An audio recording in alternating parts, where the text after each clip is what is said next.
Hello friends, welcome back to जो on channel Don first academy. आज date है 8 जुलाई 2023 और अगेन हम नेक्स्ट वीक को एनालाइज करेंगे और देखेंगे कि मार्केट हमें कौन से पेयर्स के ऊपर अपॉर्चुनिटीज दे रही है, जिनको हम नेक्स्ट वीक में अपने ट्रेड प्लान में ऐड करके मार्केट से एक अच्छा गेन जो है वो हासिल कर सकते हैं। आप लोगों को जैसे कि मालूम है कि मैं हमेशा आपको अपने लास्ट वीक का वीआईपी ग्रुप का जो रिजल्ट होता है वो मैं आपको दिखाता हूं। टोटल लास्ट वीक में मैंने 19 ट्रेड्स यानी कि 19 ट्रेड्स मैंने अपने वीआईपी क्लाइंट्स को दी, जिसमें से 16 ट्रेड यानी कि 16 ट्रेड से हमने प्रॉफिट बुक किया। और टोटल हमने जो नेट पिप्स बनाए लास्ट वीक वो हमारे बने 557। हमारे नेट पिप्स बने। हमारे ये तीन ट्रेड लगातार लॉसेस में गई और लेकिन मुझे उम्मीद है कि ये नेक्स्ट वीक में हमें ये मुनाफा दे देंगे, लेकिन अभी हम इससे अपना लॉस लेके मार्केट से आउट हो चुके हैं। तो नेट पिप्स हमारे जो बने वो 557 पिप्स हमारे बने थे। अ, अपना एनालिसिस करने से पहले हम फंडामेंटल एनालिसिस भी देखेंगे। और उससे पहले जिन भाइयों ने मेरे चैनल को सब्सक्राइब नहीं किया वो सबसे पहले चैनल को सब्सक्राइब करें और उसके बाद ऑल नोटिफिकेशन पर क्लिक कर दें, ताकि जब भी मेरी न्यू वीडियो अपलोड हो वो आपको वक्त पर उसकी नोटिफिकेशन मिल सके और आप मेरे एनालिसिस से बेनिफिट हासिल कर पाएं। तो हम पहले नेक्स्ट वीक की जो मेजर न्यूज़ जो आ रही हैं उनको हम देखते हैं। मंडे वाले दिन हमारे सामने 8 पीएम बैंक ऑफ इंग्लैंड बेली की स्पीक है, जिसके अंदर वो, अगर हम देखें इसको ओपन करते हैं तो जिसके अंदर वो हमारे साथ बात करेंगे रिगार्डिंग द इंटरेस्ट रेट। ठीक है, तो इसका इम्पैक्ट मार्केट में बहुत ज़्यादा मुझे लगता है कि होगा।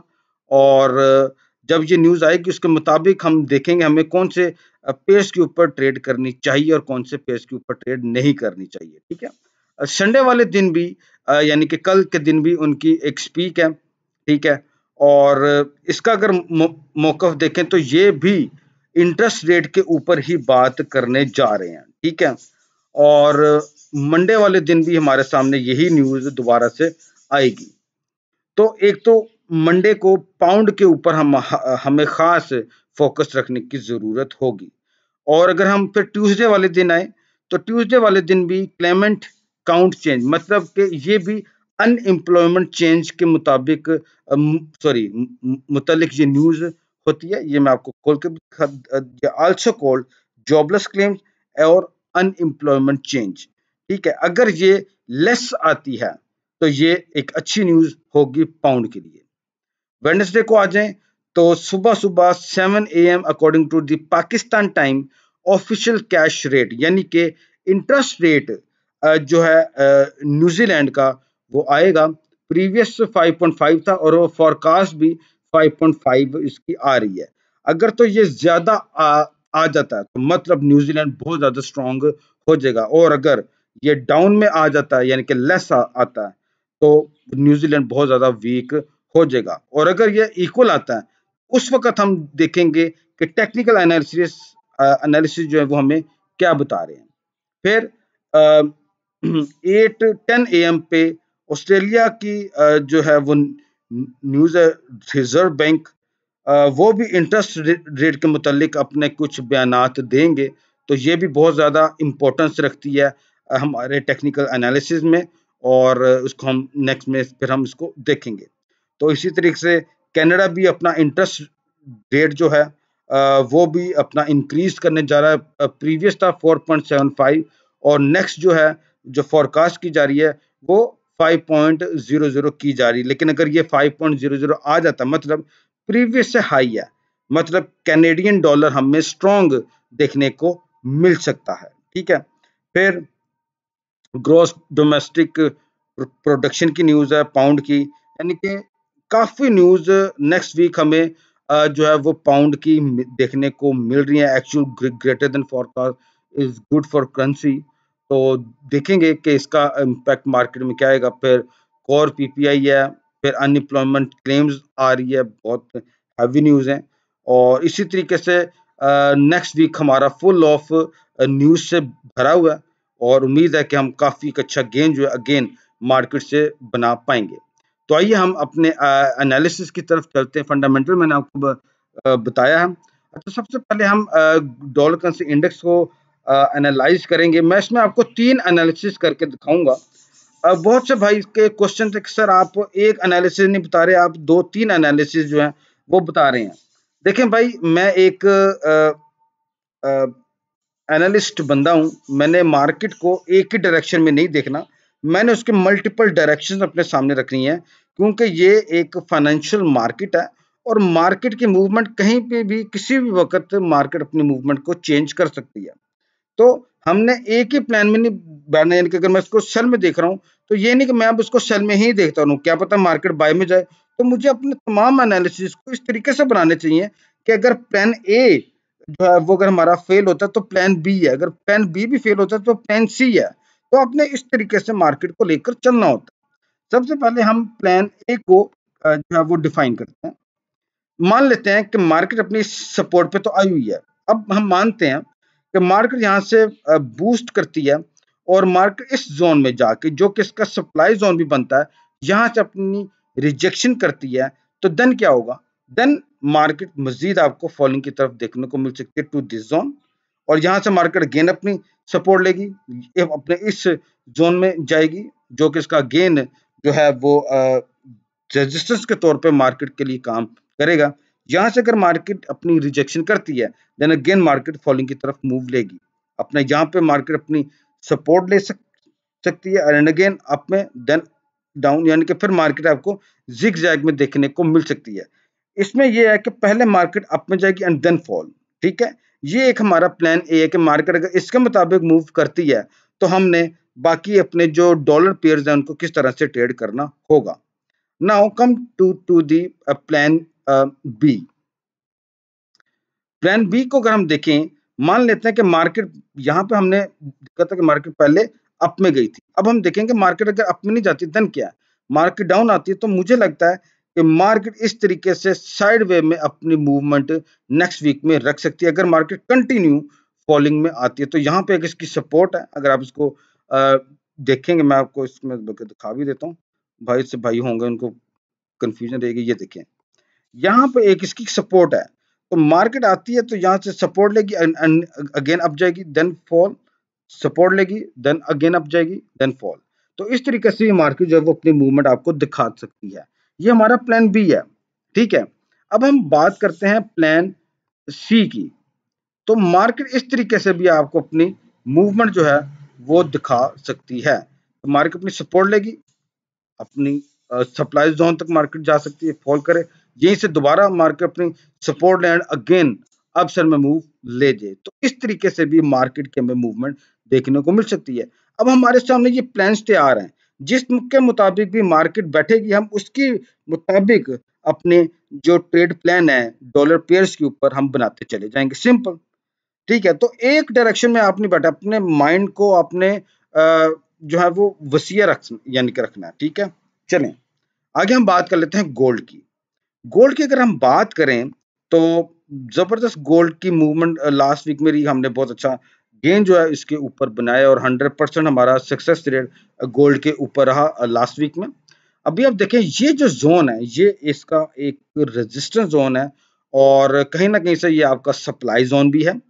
मुझे लगता है कि जब तक मार्केट इस ट्रेंड लाइन के बिलो है, आपको गोल्ड के ऊपर सेल की अपॉर्चुनिटी को ही देखना चाहिए, ना कि बाय की। अगर तो जिस तरीके से हमने डॉलर करेंसी इंडेक्स को प्लान किया, अगर ये वाला प्लान बनता है जो कि प्लान सी है, अगर डॉलर करेंसी इंडेक्स इसके मुताबिक मूवमेंट अपनी दिखाता है, तो मतलब क्या होगा कि गोल्ड को आप मजीद फॉलिंग की तरफ देखेंगे। जब तक गोल्ड इस ट्रेंड लाइन के बिलो है, आपने गोल्ड के ऊपर सेल की अपॉर्चुनिटी को अवेल करना है।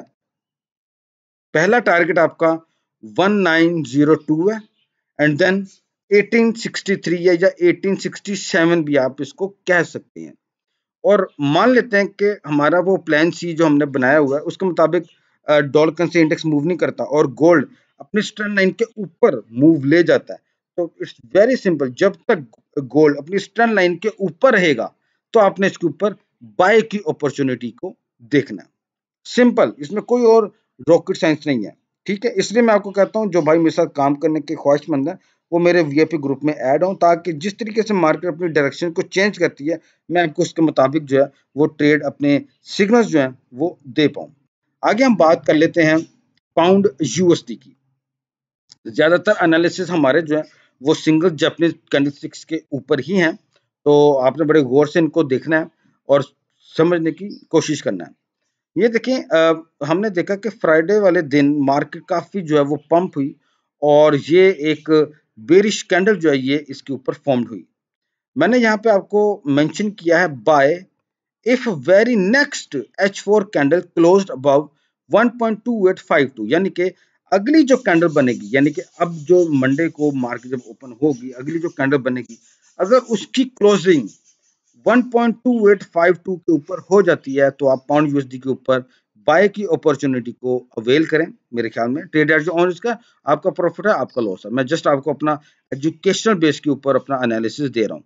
टारगेट आपका 1.3000 होना चाहिए और मान लेते हैं कि मार्केट इसके ऊपर नहीं जाती, देन क्या है, जब तक मार्केट 1.2852 के बिलो अगर रहती है तो आपने इसके ऊपर सेल की अपॉर्चुनिटी को अवेल करते रहना है।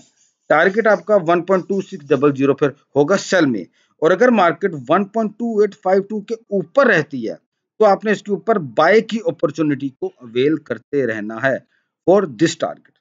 कोई रॉकेट साइंस नहीं है, वेरी सिंपल अल्फाज में मैंने आपको बता दिया है। मार्केट जब तक 1.2852 के नीचे है तो सेल, अगर इसके ऊपर है तो buy, that's it. Euro USD का भी यही एनालिसिस है।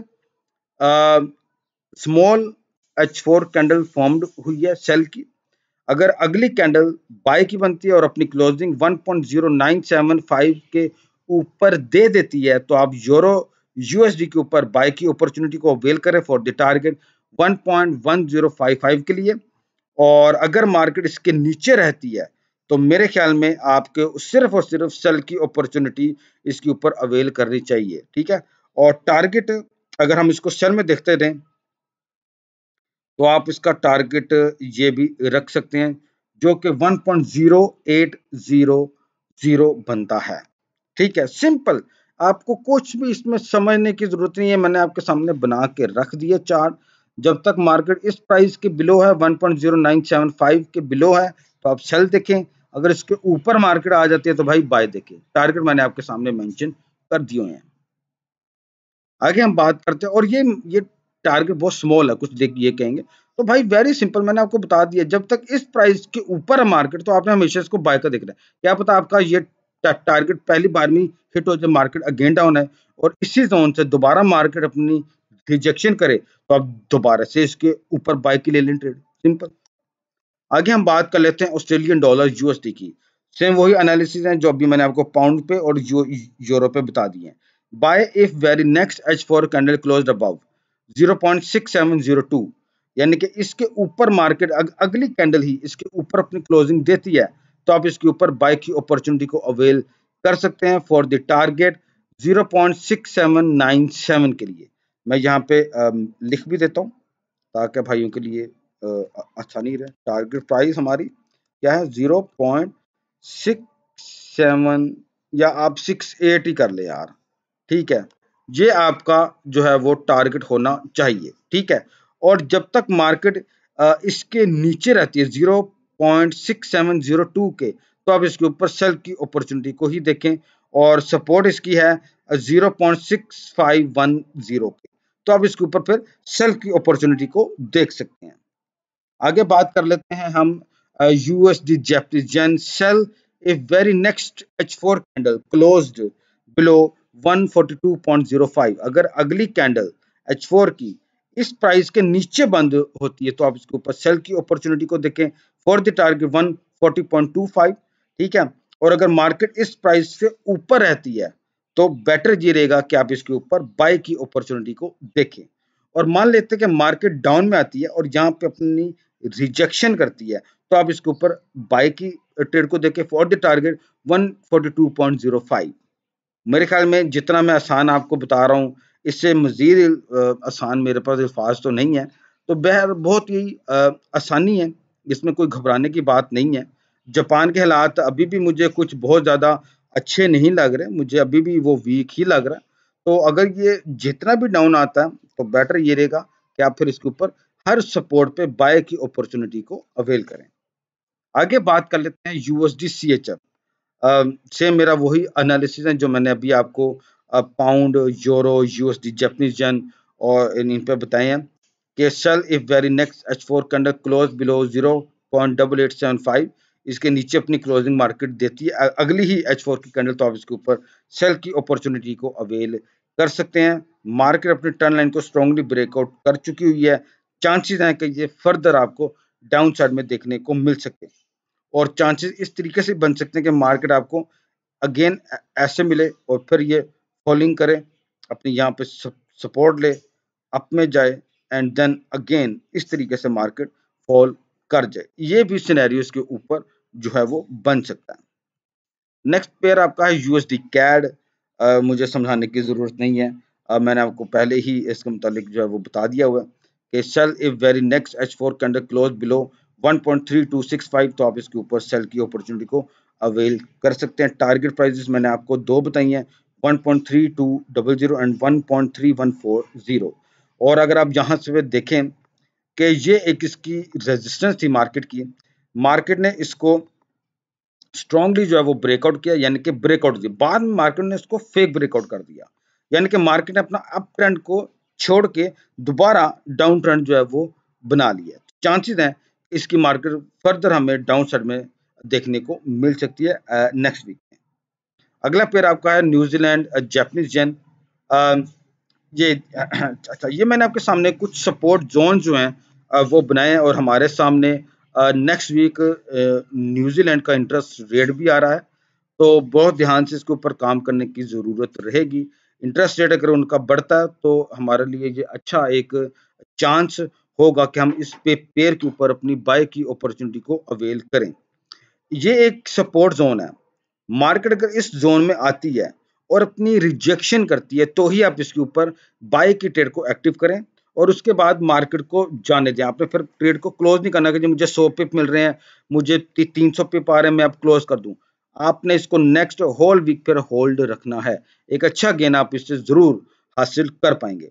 और मान लेते हैं मार्केट सपोर्ट को ब्रेक करती है, अपनी रिजेक्शन नहीं करती, तो ये एक अगेन आपके सामने एक डिमांड जोन है ये, ठीक है। यहाँ पे मार्केट आती है और अपनी रिजेक्शन करती है, यानी कि नीचे नहीं आती, तो आप यहाँ से भी इसके ऊपर बाय की अपॉर्चुनिटी को अवेल कर सकते हैं। ये जोन मैंने आपके सामने बना दी, ये H4 का चार्ट है, आप भी अपने चार्ट के ऊपर इन जोन्स को जो है वो ड्रॉ कर लें। अगला पेयर आपका यूरो जापानीज येन है। मार्केट अपने इस डिमांड जोन पे आ रही है और मुझे लगता है कि ये जोन एक बेस्ट जोन रहेगा बाय करने का। अगर तो D1 की कैंडल मंडे वाले दिन बाय की बनती है तो आप इसके ऊपर बाय की अपॉर्चुनिटी को अवेल कर सकते हैं, लेकिन मैंने देखा है कि बाय का जो सही टाइम है वो आई थिंक यूके टाइम में, आप जो भी जापानीज पेयर्स हैं उन यूके टाइम जब स्टार्ट हो जाए तो आप इसके ऊपर बाय की अपॉर्चुनिटी या सेल की अपॉर्चुनिटी को देखा करें, वो ज़्यादा मुनासिब रहता है, जो मेरा अपना एक्सपीरियंस आ रहा है। तो ये आपके सामने एक सपोर्ट भी है और आपका डिमांड जोन भी है। यहाँ पे अगर आपको मार्केट मिलती है और अपनी रिजेक्शन देती है तो मेरे ख्याल में अब बेस्ट टाइम होगा कि आप इसके ऊपर अपनी बाय की अपॉर्चुनिटी को अवेल करें। आगे हम बात कर लेते हैं कैड जापानीज येन। मार्केट अपनी सपोर्ट पर ही है, इसका मतलब हरगिज ये नहीं है कि आप यहीं पर ही इसके ऊपर बाय की ट्रेड को एक्टिव कर लें। Wait for the strong bullish candle, मैं यहाँ पे मेंशन भी कर दूं कि ये ना हो कि भाई कुछ जो है वो मिस कर जाए। Wait for the strong bullish candle, ठीक है। जब आपको ये कोई स्ट्रॉन्ग बुलिश कैंडल मिले और वो स्ट्रॉन्ग यानी कि आपको दिखाई दे कि वाकई में इसके अंदर पावर आई है, तो आप इसके ऊपर बाय का सेटअप देखें और let the market go for more profit. आपने इसको क्लोज नहीं करना, ठीक है, उसको फिर छोड़ दें। यही एनालिसिस हमारा CHF जापानीज येन पे है। दो मैंने आपको इसकी सपोर्ट्स बता रहा हूँ, ये भी डिमांड जोन है, ये इसकी सपोर्ट है। बेटर ये रहेगा कि इनका वेट करें, जिस पे भी मार्केट आके अपनी रिजेक्शन करे, आप जस्ट उस वहीं पर ही अपनी ट्रेड को एक्टिव करें। यहाँ पे अगर आपको रिजेक्शन मिल जाए, ओके फाइन, आप बाय कर लें और मार्केट को जाने दें। मार्केट अपनी रिजेक्शन नहीं करती, मार्केट फॉल करती है। तो ये आपके सामने एक जोन है। यहाँ पे भी अगर मार्केट अपनी रिजेक्शन नहीं करती, फॉल करती है, तो आप इसके ऊपर ट्रेड ना करें, रुक जाएं। ठीक है, रिजेक्शन कर दे तो बाय कर लें, simple. Pound Japanese yen, market अपनी इस ट्रेंड लाइन को ओबे कर रही है। यहाँ पे भी हमें वेट करना चाहिए, wait for the strong bullish candle. मैं यहाँ पे भी मेंशन कर दूं, wait for the strong bullish candle.